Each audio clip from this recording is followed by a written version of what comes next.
Namaste, I JVN Shamaila Siddiqui, to Faculty of Physiotherapy and Diagnostic. Today, this video, I'll talk about necrosis and its types.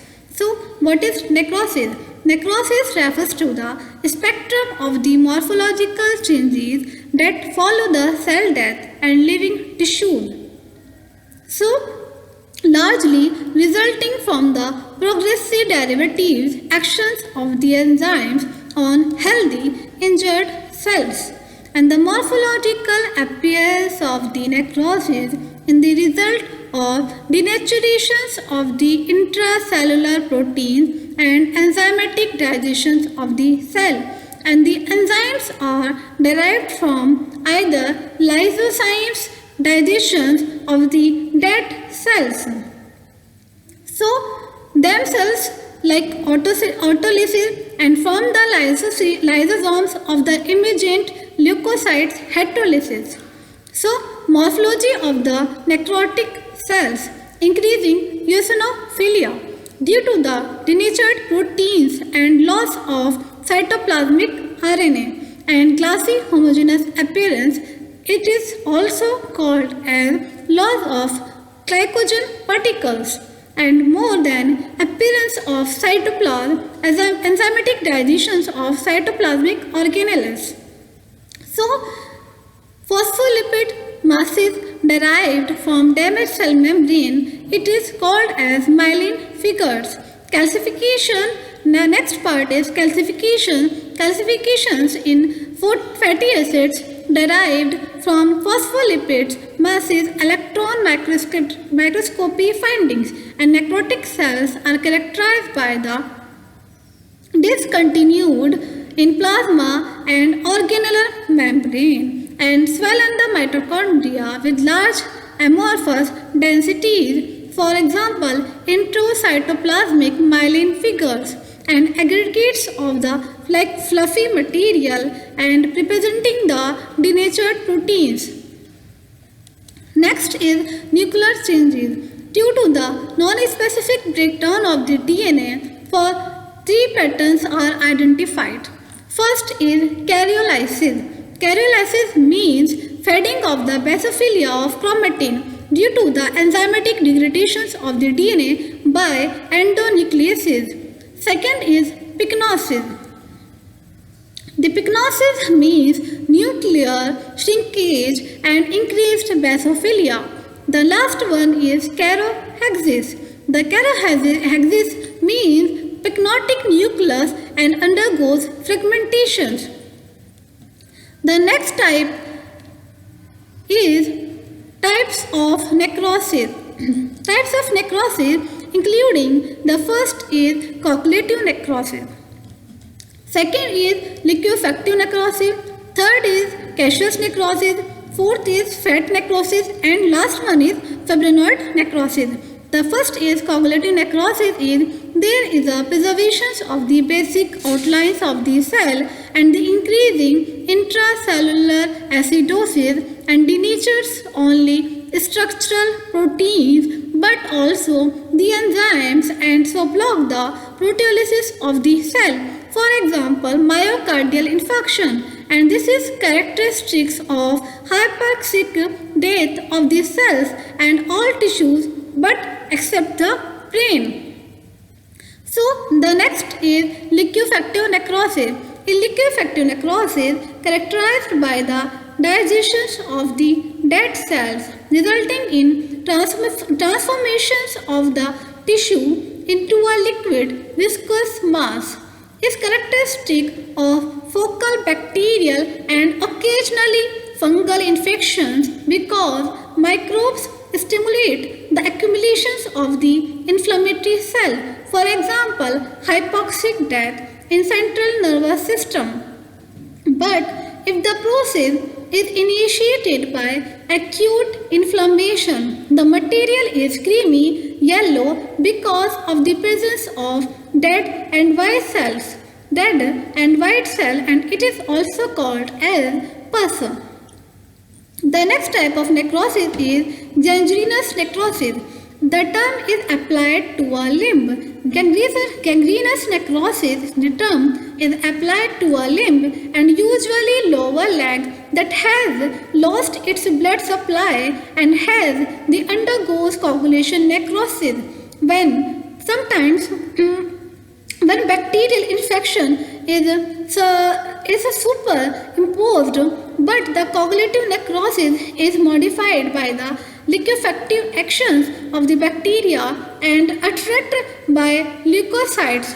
It is also called as wet gangrene. So the types of the gangrene: dry gangrene and wet gangrene. So the first is dry gangrene. Dry gangrene means dead necrotized tissue. That necrotized tissue remains uninfected area, but wet gangrene, the necrotic tissue becomes infected. And the third is gas gangrene. Gas gangrene, including the wet gangrene, is infected by one of the gas forming like Clostridia. So gangrene begins in distal parts of the limb due to the ischemia. Causes of the necrosis are arteriosclerosis. Arteriosclerosis of arteries and supplying the limb, but thromboangiitis, obliterations and trauma.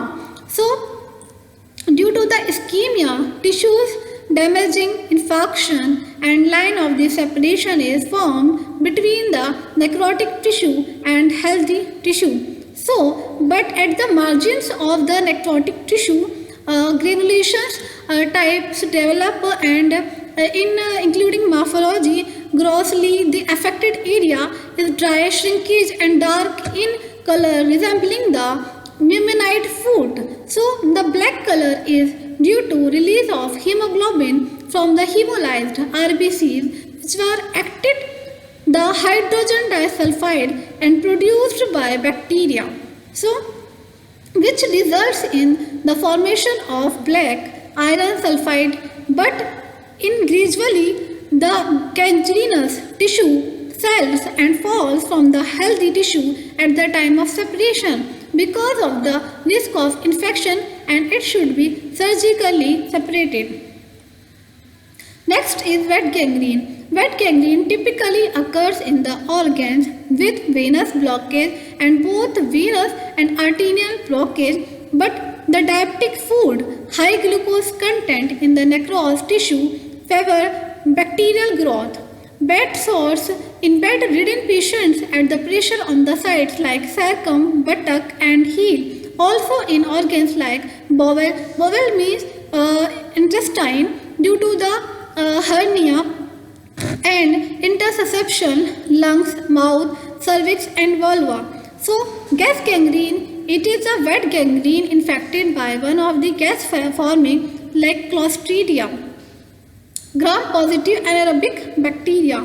Gas forming Clostridia enters the tissue and contaminated wound, and as a complication of operation on colon or intestine, but which normally contains Clostridia, rapidly spread through the tissues and especially in muscles and causes in extensively necrosis and massive edema. So the morphology is grossly the affected part of the area and swelling and accumulations of the gas into tissue, and muscle fibrous undergo coagulative necrosis with the liquefactions at the zone of leukocytic infiltration and edema. The next is caseous necrosis. So caseous necrosis, including distinctive form of coagulative necrosis, most probably encountered in tuberculosis infection, and the term caseous is derived from cheesy like material with gross appearance of area with necrosis, which is a friable and white. So like microscopic appearance, lactic focus collections of the fragmented and lysed cells and amorphous granular debris enclosed within distinctive inflammatory border like granulomatous reaction. Next is fat necrosis. In fat necrosis, term for focal areas of the fat deposition and fat destruction, typically occurring as a result of release of activated pancreatic lipases into the substance of pancreas and peritoneal cavity.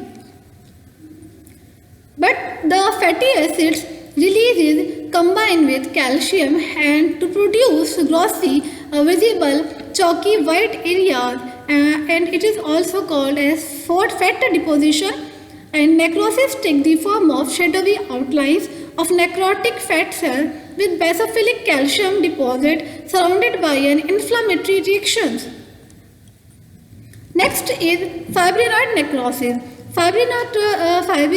Fibrinoid necrosis means a species form of necrosis seen in immune reactions involving the blood vessels.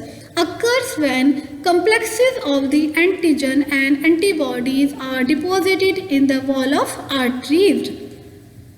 Along with these complexes, fibrin, which have leaked out of the vessels and give